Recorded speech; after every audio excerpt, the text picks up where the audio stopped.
Good morning, Chavra. Today is the second day of Adar. Second day of Adar, March 2nd. It's always nice when the English and when the Jewish and secular calendar have the same date. Page 88 in the Chayenu. What'd you get? Page 88 in the Chayenu. And today we continue chapter 29. Tanya. The flow is like this. Alter Rebbe is giving us advice to deal with our evil inclination, Yetzer Hara, that constantly tries to get you to sin. He says, humble and humiliate your Yetzer Hara. Think about how it doesn't help you and it just drives you away from your truth. Not only that, but rage against it. Get away from me, Yetzer Hara. Saying to it that it is useless and it drives a wedge between you and Hashem. In today's lesson, darkness of evil is not real. Therefore, a little force of light can penetrate and make it vanish. It is empowered only in order to test man, like a staged prostitute enticing the prince. So this is the mashal that the Alter Rebbe is going to bring. That really the Yetzer Hara does not want you to sin, but that his job is to get you to sin. So if you knew that, you would, and if you knew that and you would keep that in mind, then whenever he would attack you, you would know that he's just trying to do his job. The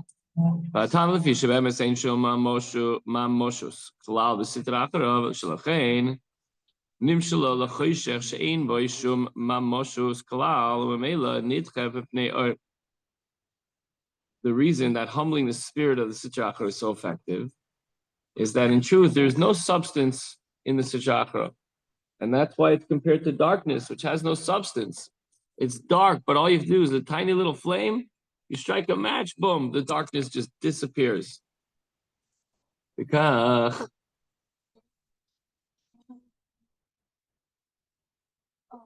you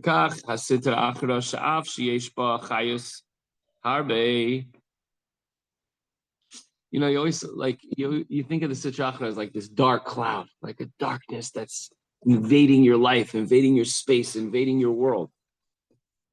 But if you took a little candle or a flashlight and just turned it on, or you hit the light switch, if you're in a dark room, go to the Charlie. You ever went to that room over there after Myra?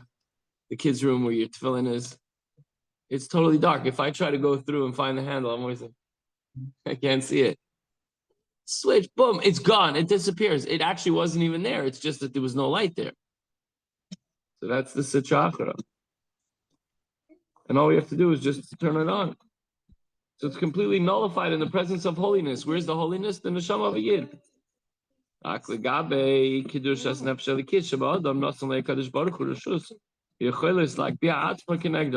Hashem gives you the strength to rise above this darkness. When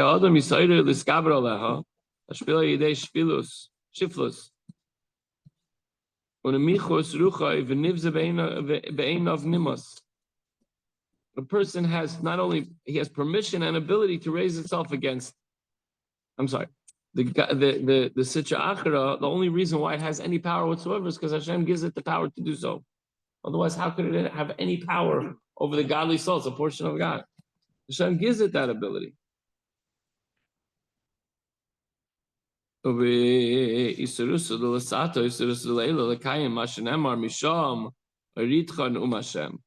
When a person rises up to humiliate and crush and subdue and banish his Yetzer Hara, then what happens is it causes an awakening above, and Hashem reciprocates that effort. You put out your effort, you push them away, Hashem helps you. And it says, from there I will bring you down. Okay. Just go this way, on this side, and this way. Okay. Put it in. From there I will bring you down, says Hashem, to the Sitra Achra, which seeks to rise against godliness. So if you do your part, Hashem says, I'm going to help you subdue the Yetzer Hara. Hainu. Shemesira. Mishalta v'yichalta, misalik mimena hakeach rishus shenitin la lagbia atzma neged oir kedushas nefesh elikis. This means that he deprives it, the Sitra Achra, the Yetzer Hara, of its dominion and power, and which draws from it the strength and authority which it has been given to rise up against the godly soul. As I'm a mele v'tela v'nitches kibitol achoshech b'nei oira gashmi. Thereby, it automatically becomes nullified and is banished, just as darkness is nullified when there's physical light present.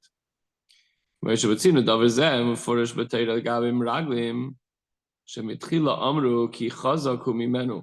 אל תקרא ממנו, שלא האמינו ביכולת השם, ואחר כך חזרו ואמרו, הננו ועלינו.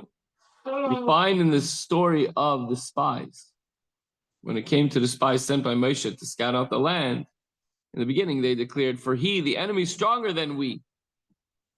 And they interpret the word mimenu, the sages say, don't say mimenu from we, but then he, mimenu, from you, meaning Hashem. At that point in time, they didn't yet have complete faith in Hashem's ability to lead them into the Holy Land. But afterwards, they corrected and reversed themselves and announced, we will readily go up to conquer the land.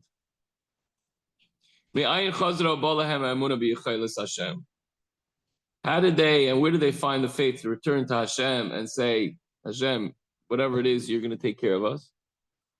Hashem aleim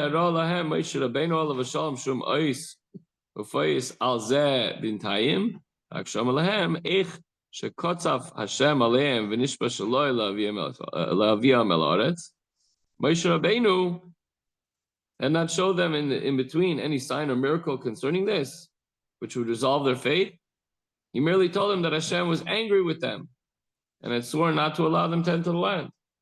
You'd be surprised. You thought that maybe Moshe Rabbeinu would have said something to them, but rather he said, how could you not trust Hashem that He's going to take care of you? How could you come back with this bad report? Lamed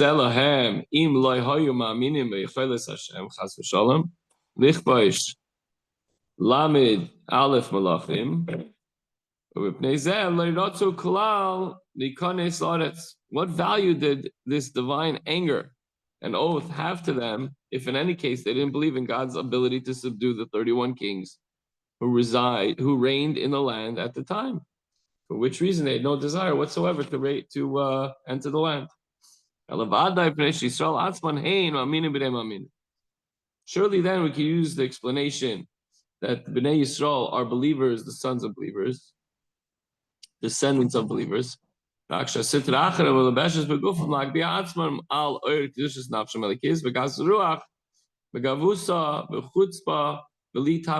don't forget one thing. These spies were the giants, were the princes, were the leaders. He didn't just pick, okay, let me see, eeny, meeny, miny, mo, catch a tiger. Okay, you're gonna go spy out the land. Okay, let's see, John, let's go. No, he picked the best of the best. So how could it be that these believers, the descendants of believers, had doubt in any capacity? Come on. So what was it? That the sitra achra, the negative energy and the doubt that crept in their heads, it's the Yetzer Hara. He's trying to plant doubt. When we wake up in the morning, we come to Shulta Down and we say, okay, open your eyes. Like, no, I can't. I really can't. I don't want to go to school today. Why not? Because you know what it is?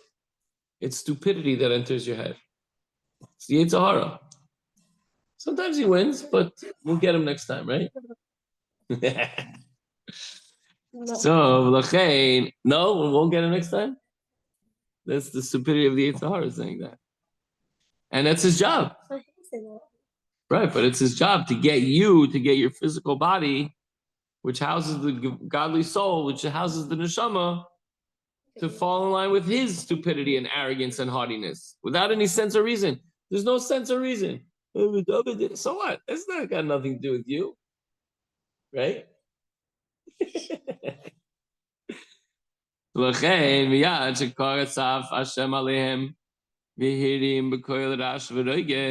as soon as Hashem became angry, remember we said that you're supposed to berate and rage against we said this on Shabbos, I think, or maybe on Friday. You're supposed to rage against your Yetzer Hara, your Nefesh Bahamis.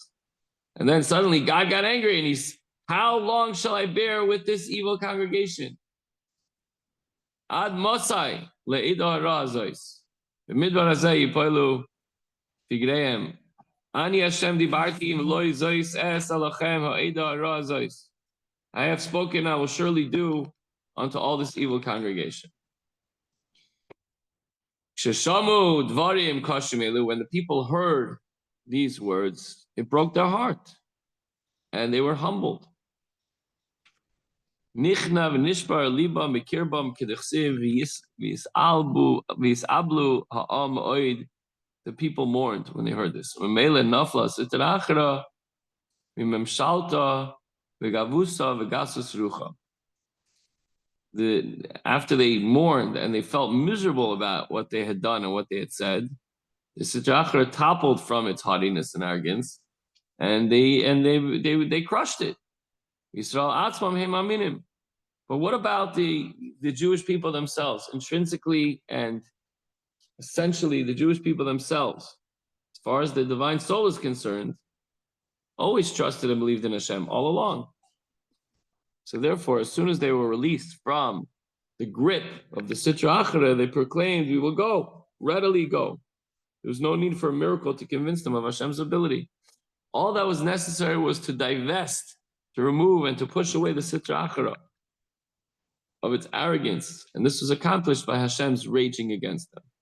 It wasn't raging against the Yid, the Pintel Yid, the soul of the Yid. He was raging against the actions that were brought about by the Yetzer Hara and the Sitra Achra. So similarly, every single Jew, when the light of his soul does not penetrate his heart, it's merely due to the arrogance of the Sitra Achra, which will vanish as soon as he rages against it. He's supposed to tell himself, no, I'm not going to fall into this trap. I'm going to school. I'm going to daven, and I'm going to learn, and I'm going to be the best I can possibly be. And not, I'm going to remind you, no one's expecting you to be like Moshe Rabbeinu. No one's expecting you to be like Avraham Avinu. No one's expecting you to be like Goody Two Shoes, what's his name, Chaim over there. Just made up a name. But you have to live up to your potential. Every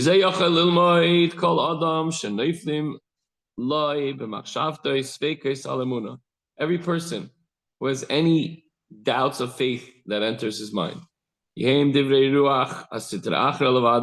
This comes from the Sitra Achra. These are empty words. It's trying to control your godly soul. But truly the Jewish people themselves, hey, maminim, they have complete faith and trust in Hashem. And even the Sitra Achra, even the Yetzer Hara, is completely faithful to Hashem. It's just doing its job. Ein Las Vegas klal b'emunah rak shenitan lo reshus b'lebalbel ha'adam b'divrei sheker u'mirma laharbeis schare. It has been granted permission to confuse man with false and deceitful words in order that he may be rewarded richly for mastering it. So this is the job of the Yetzer Hara. Don't go to school, don't daven, don't get up, don't listen to your mommy. You could lie and steal and cheat and be jealous and angry. If he accomplishes this, getting you all upset and getting you off track, then he gets his schar. That's his job. But our job is to fight him off. The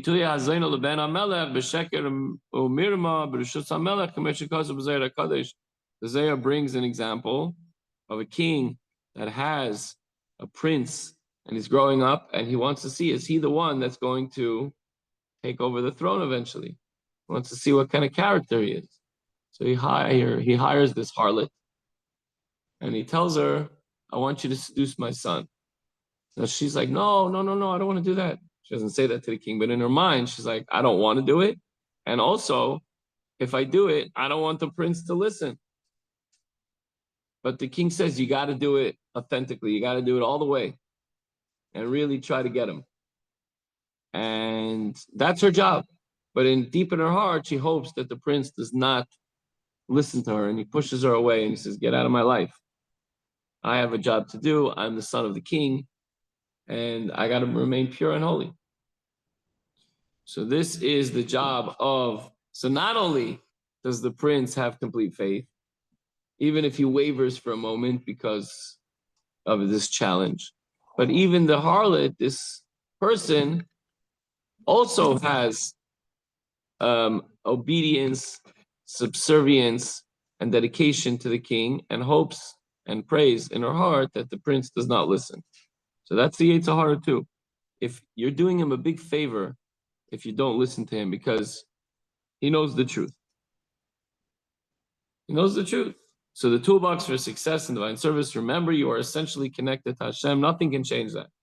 And our divine soul will naturally outshine your animalistic urges. Hashem gave you your urges, and he gave your urges a voice just so that you could have this challenge to overcome. Okay, that's it for today. Have a wonderful day and a good, wonderful Chodesh Adar Marbim B'Simcha.